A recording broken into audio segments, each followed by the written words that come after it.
तो फ्रेंड्स, कैसे हैं आप लोग। आई होप कि आप अपने फ्रेंड्स एंड फैमिली के साथ काफ़ी खुश होंगे। आज मैं दीक्षा ऐप पर संचालित निष्ठा 3 के कोर्स सेट का यहाँ पर पूरा प्रश्नोत्तरी देने वाला हूँ। इस वीडियो को देखने के बाद आपको किसी अन्य वीडियो को देखने की ज़रूरत नहीं पड़ेगी, क्योंकि इसमें मैंने सारे क्वेश्चन का जवाब दे दिया है। यहीं से आपका सारा क्वेश्चन कवर हो जाएगा। यहाँ पर पहला क्वेश्चन है कि कौन सा पोर्टफोलियो का हिस्सा नहीं है। तो यहाँ पर इसका आंसर हो जाएगा कक्षा में उत्तर देना। दूसरा है यहाँ पर पढ़ने का बहाना करने के लिए एक गतिविधि है। तो इसका आंसर हो जाएगा बुनियादी साक्षरता। तीसरा क्वेश्चन है यहाँ पर निम्नलिखित में से कौन सा रूब्रिक को आकलन के साधन के रूप में प्रयोग करने के लिए सही नहीं है। तो यहाँ पर इसका आंसर हो जाएगा एक शिक्षक के लिए बच्चे को उत्तीर्ण या अनुत्तीर्ण करने का अवसर। अगला क्वेश्चन है यहाँ पर बच्चों के अवलोकन और विश्वसनीय सूचना एकत्र करने का तरीका नहीं है। तो यहाँ पर इसका आंसर होगा साथ ही शिक्षक से बात करना। अगला क्वेश्चन है हम बुनियादी अवस्था में बच्चों को FLN सीखने के लिए निम्न द्वारा प्रोत्साहित करते हैं। तो यहाँ पर इसका आंसर होगा खेल आधारित, गतिविधि आधारित, ठोस अनुभवों और खिलौने खेल। अगला क्वेश्चन है यहाँ पर खिलौने वाले टेलीफोन और बोलती पुस्तकें तकनीकी सहायता प्राप्त खिलौने हैं जो काफ़ी हद तक डैश को बढ़ावा देते हैं। तो यहाँ पर इसका आंसर होगा भाषा और संप्रेषण कौशलों।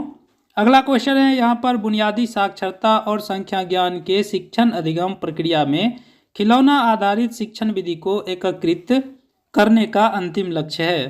तो यहाँ पर इसका आंसर हो जाएगा, देख सकते हैं सभी में बच्चों की समीक्षात्मक चिंतन दिया हुआ है, लेकिन लास्ट में यहाँ पर जो दिया हुआ है कि उच्च श्रेणी की विकासात्मक उपयुक्त पुस्तकों को आनंद लेने, स्वतंत्रता पूर्वक अभिव्यक्त करने और समस्या समाधान करने में, ये इसका सही और सटीक आंसर हो जाएगा।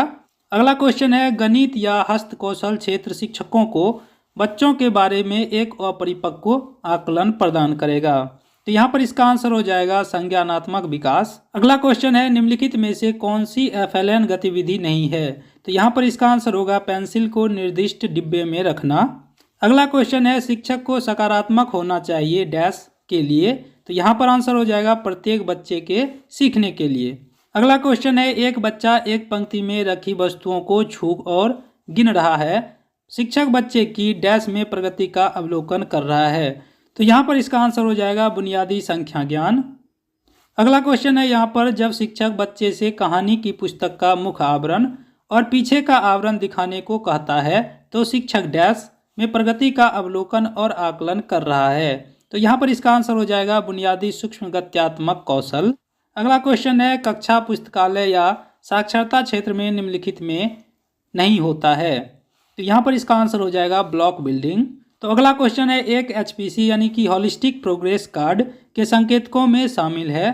तो यहाँ पर इसका आंसर हो जाएगा 21वीं सदी कौशल, जैसे कि समीक्षात्मक चिंतन, समस्या समाधान, सृजनात्मकता, संप्रेषण और सहयोग। अगला क्वेश्चन है शिक्षक को द्वितीय भाषा पर बल नहीं देना चाहिए, क्योंकि यहाँ पर इसका आंसर हो जाएगा यदि बच्चा सहज नहीं है। अगला क्वेश्चन है आकलन सूचना शिक्षक की FLN पठन सामग्री का निर्णय और नियोजन करने में सहायता करती है। तो यहाँ पर इसका आंसर हो जाएगा बच्चों के सीखने को सतर्क अवलोकन के साथ उपयुक्त शिक्षण विधि का प्रयोग करते हुए पढ़ाने और मार्गदर्शन करने के लिए। दोस्तों, आगे बढ़ने से पहले इस चैनल को कम से कम सब्सक्राइब जरूर कर लें, क्योंकि आप लोगों के लिए हम इसी तरह का वीडियो लाते रहते हैं। तो चलिए अगला क्वेश्चन देखते हैं। अगला क्वेश्चन है यहाँ पर किए हुए आकलन को अभिभावकों को संप्रेषित किया जाना आवश्यक है, क्योंकि यहाँ पर इसका आंसर हो जाएगा उपयुक्त पूर्व निर्धारित अंतराल पर। अगला क्वेश्चन है गतिविधियों में बच्चों की सक्रिय संलग्नता प्राप्त करने के लिए प्रमुख है। तो यहाँ पर इसका आंसर हो जाएगा 360 डिग्री। उसके बाद अगला क्वेश्चन है बाल केंद्रित समय पर किया गया आकलन बच्चों को स्कूल के लिए तैयार होने और डैश में मदद करेगा। तो यहाँ पर इसका आंसर होगा उन्हें स्वस्थ, संज्ञानात्मक और भावनात्मक रूप से सक्षम व्यक्ति के रूप में विकसित करने। अगला क्वेश्चन है FLN में आकलन का उद्देश्य है। तो यहाँ पर इसका आंसर होगा बुनियादी अवस्था पर काम करने वाले शिक्षकों को बच्चों के साक्षरता और संख्या ज्ञान के लिए सीखने के स्तर के बारे में ठोस सूचना प्रदान करना। उसके बाद यहाँ पर अगला क्वेश्चन है कि बुनियादी साक्षरता और संख्या ज्ञान प्रशिक्षण में शामिल होना चाहिए। तो यहाँ पर इसका आंसर होगा प्री स्कूल और सभी प्राथमिक शिक्षकों को। अगला क्वेश्चन है यहाँ पर खिलौनों और शैक्षणिक खेल सामग्री को विकासात्मक रूप से उपयुक्त, सांस्कृतिक रूप से उचित और डैश होना चाहिए। तो यहाँ पर इसका आंसर होगा सभी बच्चों की रुचियों से जुड़ा और अपने घर के परिवेश से सुयोजित। उसके बाद अगला क्वेश्चन है यहाँ पर आकलन नियोजित, व्यवस्थित और संरचित होता है और डैश का अभिन्न अंग है। तो यहाँ पर इसका आंसर हो जाएगा पाठचर्या / पाठ्यक्रम। उसके बाद अगला क्वेश्चन है HPC कार्ड घर और स्कूल के बीच एक महत्वपूर्ण कड़ी होगा और इसके साथ नियमित अभिभावक शिक्षक मीटिंग होगी। तो यहाँ पर इसका आंसर हो जाएगा अपने घर की समग्र शिक्षा और विकास में अभिभावकों / परिवारों को सक्रिय सहभागी बनाने के लिए। उसके बाद अगला क्वेश्चन है शिक्षकों को आदर्श साक्षर / गणितीय व्यवहार की आवश्यकता होती है। तो यहाँ पर इसका आंसर हो जाएगा गतिविधियों के लिए निर्देश देते समय। उसके बाद अगला क्वेश्चन है FLN में शिक्षक बच्चों का सबसे अच्छा काम एकत्रित करता है और उसे एक फाइल फोल्डर में सीखने के प्रमाण के रूप में रखता है। फोल्डर को कहा जाता है। तो यहाँ पर इसका आंसर हो जाएगा पोर्टफोलियो। उसके बाद अगला क्वेश्चन है कि परिभाषा से 360 रिपोर्ट है। तो यहाँ पर इसका आंसर हो जाएगा समग्र और बहुआयामी। उसके बाद अगला क्वेश्चन है शिक्षण अधिगम युक्तियों में हास्य और मजा शामिल करने से सीखना बन जाता है। तो इसका यहाँ पर आंसर हो जाएगा सरल और बेहतर समझ के साथ प्रेरणादायक। उसके बाद अगला क्वेश्चन है यहाँ पर गणित या हस्तकौशल क्षेत्र में नहीं होता। तो यहाँ पर इसका आंसर होगा पेंट और ब्रश। उसके बाद अगला क्वेश्चन है जारी आकलन सूचना के लिए आवश्यक है। तो यहाँ पर इसका आंसर हो जाएगा विकासात्मक उपयुक्त FLN कार्यक्रम के नियोजन एवं कार्यान्वयन। उसके बाद अगला क्वेश्चन है कक्षा में वे कौन से क्षेत्र होते हैं जहां बच्चों को विकास के विशिष्ट क्षेत्र से संबंधित प्रायोगिक सामग्री मिलती है।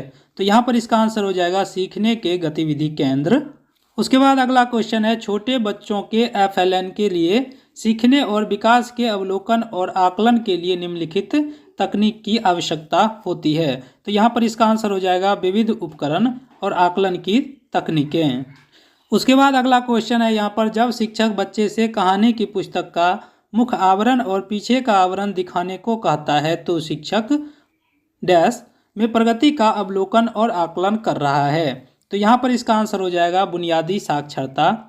उसके बाद अगला क्वेश्चन है कि अभिभावक घर पर बुनियादी साक्षरता को बढ़ावा और प्रोत्साहन डैश सुनिश्चित करके दे सकते हैं। तो यहाँ पर इसका आंसर हो जाएगा आयु उपयुक्त श्रेणीबद्ध कहानी पुस्तकें, खिलौने और हस्तकौशल वस्तुएं। उसके बाद अगला क्वेश्चन है यहाँ पर नई शिक्षा नीति 2020 के अनुसार स्कूल आधारित आकलन के लिए सभी बच्चों का प्रगति कार्ड जो अभिभावकों को संप्रेषित किया जाएगा होगा।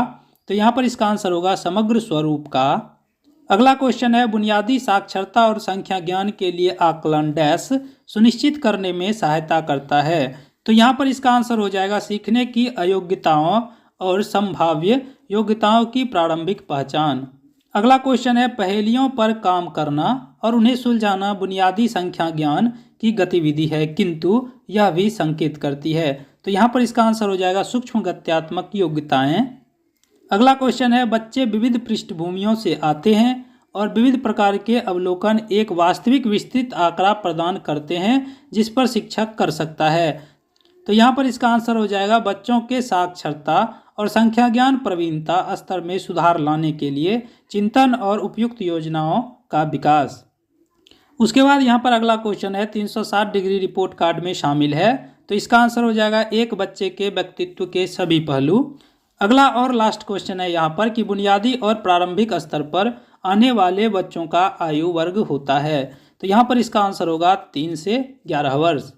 तो इस तरह से मैंने यहाँ पर 40 में 40 क्वेश्चन को सॉल्व कर लिया है। आई होप कि आपका एक भी क्वेश्चन मिस नहीं हुआ होगा। वीडियो पसंद आया है तो इसे कम से कम एक लाइक अवश्य करें और जाते जाते इस चैनल को ज़रूर सब्सक्राइब करें। धन्यवाद।